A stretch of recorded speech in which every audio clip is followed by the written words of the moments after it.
Hello दोस्तों, MPG के बिड्डी के चैनल में आप सभी का एक बार फिर से बहुत बहुत स्वागत है। मेरा नाम है मनीष और आज मैं आपको बताऊंगा मध्य प्रदेश के मध्य भारत के पठार के बारे में। जी हाँ दोस्तों, आज मैं आपको बताऊंगा मध्य प्रदेश के मध्य भारत के पठार के बारे में। पिछली वीडियो में मैंने आपको मध्य प्रदेश के प्रमुख पठारों के बारे में थोड़ा थोड़ा आपको बता दिया था। आज अपन जानेंगे मध्य भारत का पठार, बिल्कुल डिटेल में जानेंगे, तो वीडियो को आप पूरा अच्छे से देखना, तभी आपको समझ में आएगा। वीडियो को स्किप बिल्कुल ना करना, वरना आपको कुछ समझ में नहीं आएगा। ठीक है, तो आज अपन मध्य भारत का पठार जानेंगे डिटेल में, और फिर मैं आपका टेस्ट लूंगा जिससे आपको समझ में आ सके कि आपको कितना समझ में आया है। तो एमपीजी के बिड्डी के साथ पढ़ते हैं मध्य भारत का पठार। तो चलिए स्टार्ट करते हैं। मध्य भारत का पठार बताने से पहले मैं आपको मैप में बता दूं कि मध्य भारत का पठार कहाँ पर है। तो चलिए जानते हैं मध्य भारत का पठार कहाँ पर है। ये रहा मध्य प्रदेश का मैप। इसमें जो आपको ये रेड कलर का दिखाई दे रहा है, ये पूरा मध्य भारत का पठार है। ठीक है दोस्तों, ये पूरा मध्य भारत का पठार है जो उत्तर व उत्तर पश्चिम में स्थित है। ठीक है दोस्तों, ये रहा उत्तर और ये रहा पश्चिम, तो यह उत्तर व उत्तर पश्चिम में स्थित है। ये मैंने आपको मैप के द्वारा मध्य भारत का पठार बता दिया। चलो अब इसको जानते हैं अपन डिटेल में। मध्य भारत का पठार राज्य के उत्तर व उत्तर पश्चिम में स्थित है, जो मैंने अभी आपको ऊपर बताया। ठीक है, यह उत्तर व उत्तर पश्चिम में स्थित है। ये रहा उत्तर और ये रहा पश्चिम, तो यह उत्तर व उत्तर पश्चिम में स्थित है। ठीक है दोस्तों, चलो आगे अब। तथा इस पठार का क्षेत्रफल, इस पठार का क्षेत्रफल 32,896 वर्ग किलोमीटर है। कितना है? 32,896 वर्ग किलोमीटर, जो मध्य प्रदेश के कुल भौगोलिक क्षेत्रफल का 10.68% है। ठीक है, जो मध्य प्रदेश के कुल भौगोलिक क्षेत्रफल का कितना है? 10.68%। यह प्रश्न पूछा जाता है कि मध्य भारत का पठार मध्य प्रदेश के कि कितने प्रतिशत का भाग है, कितने प्रतिशत भाग है, तो इसका जो करेक्ट आंसर है वो है अपना 10.68% भाग है मध्य प्रदेश का। ठीक है दोस्तों, चलिए अब आगे। आगे है इस पठार की सीमा पूर्व में बुंदेलखंड के पठार के साथ। चलिए आपको मैं मैप के द्वारा बताता हूँ। पूर्व में बुंदेलखंड के पठार के साथ, ये रहा पूर्व, तो यहाँ पर आप देखिए ये बुंदेलखंड का पठार आपको दिखाई दे रहा होगा। ठीक है, ये पूर्व में बुंदेलखंड के पठार के साथ तथा पश्चिम में राजस्थान के साथ, ये रहा राजस्थान यहाँ पर आपको दिखाई दे रहा है। ठीक है, पूर्व में बुंदेलखंड के पठार के साथ, पश्चिम में राजस्थान के साथ, उत्तर में यमुना मैदान के साथ। ये आप देखिए यहाँ पर यमुना मैदान के साथ है। ठीक है, आपको दिखाई दे रहा होगा ये यमुना मैदान के साथ है उत्तर में। ठीक है दोस्तों, तथा दक्षिण में मालवा के पठार से लगी हुई है। इसकी सीमा दक्षिण में ये रहा मालवा का पठार, यहाँ पर इसकी सीमा लगी हुई है। ठीक है दोस्तों, तो आपको मैं एक बार फिर से बताता हूँ। पूर्व में बुंदेलखंड के पठार के साथ, पश्चिम में राजस्थान के साथ, उत्तर में यमुना मैदान के साथ तथा दक्षिण में मालवा के पठार से इसकी सीमा लगी हुई है। ओके दोस्तों, चलिए अब आगे। आगे है तथा यह पठार विंध्यन शैल समूह की चट्टानों से बना हुआ है। यह प्रश्न पूछा जाता है कि मध्य भारत का पठार किस चट्टानों से बना हुआ है, तो यह बना है विंध्यन शैल समूह की चट्टानों से। ओके दोस्तों, यहाँ प्रमुख रूप से जलोढ़ मिट्टी पाई जाती है। ठीक है, मध्य भारत के पठार में प्रमुख रूप से कौन सी मिट्टी पाई जाती है? मध्य भारत के पठार में प्रमुख रूप से जलोढ़ मिट्टी पाई जाती है। ठीक है, यहाँ मुख्य रूप से सरसों तथा गेहूं की फसल होती है। यह प्रश्न भी पूछा जाता है कि मध्य भारत के पठार में किसकी फसल होती है, तो प्रमुख रूप से गेहूं तथा सरसों की फसल होती है।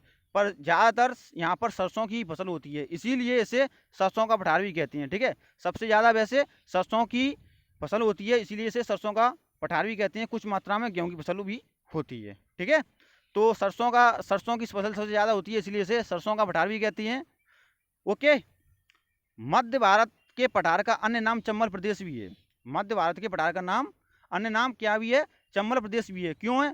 क्योंकि यहाँ पर बहने वाली प्रमुख नदी चंबल है। ठीक है, और काली सिंध पार्वती नदी भी है, पर प्रमुख रूप से चंबल नदी बहती है, इसीलिए इसे चंबल प्रदेश भी कहती हैं। ठीक है दोस्तों, ओके, समझ में आ गया। चलिए अब आगे चलते हैं। आगे है तथा इस पठार के अंतर्गत आने वाले जिले, इस पठार के अंतर्गत आने वाले जिले कौन से हैं? वो हैं अपने भिंड, मुरैना, श्योपुर, ग्वालियर, गुना, शिवपुरी तथा नीमच आती हैं। ठीक है, इस पठार के अंतर्गत भिंड, मुरैना, श्योपुर, ग्वालियर, गुना, शिवपुरी तथा नीमच आती हैं। ठीक है, चलिए आपको मैं मैप के द्वारा बता देता हूँ।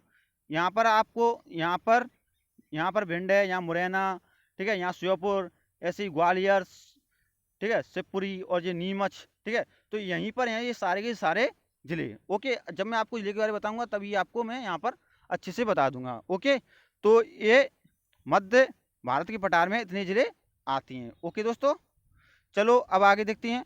तथा यहाँ की जलवायु महाद्वीपीय प्रकार की जलवायु है। कैसी जलवायु है? महाद्वीपीय प्रकार की, मतलब जिसमें गर्मियों में तो अधिक गर्मी रहती है तथा सर्दियों में अधिक सर्दी रहती है। यहाँ की जलवायु कैसी है? मध्य भारत की पठार की जलवायु कैसी है? महाद्वीपीय प्रकार की है, क्योंकि यहाँ पर गर्मियों में तो बहुत गर्मी पड़ती है तथा सर्दियों में भी बहुत अधिक सर्दी पड़ती है। ठीक है दोस्तों, समझ में आ गया? चलिए अब नेक्स्ट, फिर मैं आपका उसके बाद टेस्ट लूँगा जिससे आपको समझ में आ जाएगा कि आपको कितना समझ में आया है। और यहाँ वर्षा 55 सेंटीमीटर से 75 सेंटीमीटर के मध्य होती है। यहाँ पर वर्षा कितनी सेंटीमीटर से होती है? यहाँ पर वर्षा 55 सेंटीमीटर से 75 सेंटीमीटर के मध्य होती है। और मध्य भारत के पठार में ही मध्य प्रदेश का सबसे कम वर्षा वाला जिला कौन सा है? वो है भिंड। जब मैं आपको जिलों के बारे में बताऊंगा तब अच्छे से आपको बता दूंगा। यहाँ पर मैं आपको थोड़ा आपको बता रहा हूँ ताकि आपको वहाँ पर अच्छे से समझ में आ सके। ठीक है, तो भिंड में सबसे कम वर्षा होती है 55 सेंटीमीटर से होती है। ठीक है, ओके। तो चलिए अब मैं आपका टेस्ट ले लेता हूँ जिससे आपको समझ में आ सके कि आपको कितना समझ में आया है। तो टेस्ट के लिए तैयार हो जाइए। क्वेश्चन नंबर 1 है अपना, मध्य प्रदेश के कितने प्रतिशत भाग में मध्य भारत का पठार है? ए 9%, बी 10, सी 10.68 और डी 11.2। तो इसका जो करेक्ट आंसर है वो है अपना सी 10.68%। मध्य प्रदेश के 10.68% भाग में मध्य भारत का पठार है। ठीक है, जो मैंने आपको ऊपर बताया था। आपको यह वीडियो कितना अच्छा लगा आप मुझे कमेंट में बता सकती हैं। ठीक है दोस्तों, चलिए, और वीडियो अगर अच्छा लगा है तो वीडियो प्लीज़ लाइक कर दीजिए, और मेरे चैनल पर नए हैं तो प्लीज़ चैनल को सब्सक्राइब कर लीजिए। थैंक यू दोस्तों। चलिए नेक्स्ट क्वेश्चन देख लेते हैं। नेक्स्ट क्वेश्चन है अपना, मध्य भारत का पठार किस चट्टानों से बना हुआ है? मध्य भारत का पठार किस चट्टान से बना हुआ है? ए विंध्यन शैल समूह की चट्टानों से, बी दक्कन ट्रैप शैल से, या डी नीच चट्टानों से, या डी इनमें से कोई नहीं। तो इसका जो करेक्ट आंसर है वो है अपना ए विंध्यन शैल समूह की चट्टानों से।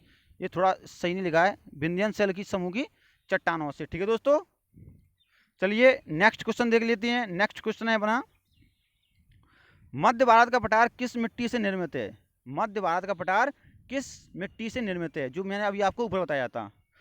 ए काली मिट्टी से, बी कचारी मिट्टी से, सी जलोढ़ मिट्टी से, या डी मिश्रण मिट्टी से। तो इसका जो करेक्ट आंसर है वो है अपना सी जलोढ़ मिट्टी से। मध्य भारत का पठार जलोढ़ मिट्टी से निर्मित है। ठीक है, और यहाँ पर सरसों की खेती हुई होती है। ठीक है, तो चलिए नेक्स्ट क्वेश्चन देख लेते हैं। नेक्स्ट क्वेश्चन है अपना, मध्य भारत के पठार में कौन सी फसल होती है? अभी मैंने आपको बताया था। ए बाजरा, बी ज्वार, सी धान, या डी सरसों। तो इसका जो करेक्ट आंसर है वो है अपना डी सरसों। मध्य भारत के पठार में सरसों की फसल होती है, इसीलिए इसे सरसों का पठार भी कहते हैं। ठीक है, अभी मैंने आपको ऊपर बताया था। चलिए नेक्स्ट क्वेश्चन देख लेते हैं। नेक्स्ट क्वेश्चन है अपना, मध्य भारत के पठार की जलवायु कैसी जलवायु है? मध्य भारत के पठार की जलवायु कैसी जलवायु है? ए महाद्वीपीय प्रकार की, बी समद्वीपीय, या सी ए और बी दोनों, या डी इनमें से कोई नहीं। तो इसका जो करेक्ट आंसर है वो है अपना महाद्वीपीय प्रकार की जलवायु है। मध्य भारत के पठार की जलवायु कैसी है? महाद्वीपीय प्रकार की जलवायु, जिसमें गर्मियों में अधिक गर्मी तथा सर्दियों में अधिक सर्दी रहती है। तो ठीक है दोस्तों, आज के लिए बस इतना ही। अगली वीडियो में आपको अन्य पठार के बारे में बताऊंगा। Thanks for watching this video. अगर आपको हमारा वीडियो पसंद आया हो तो प्लीज़ वीडियो को लाइक कर दीजिए, और चैनल पर नए हैं तो प्लीज़ चैनल को सब्सक्राइब कर लीजिए। थैंक यू दोस्तों, बाय।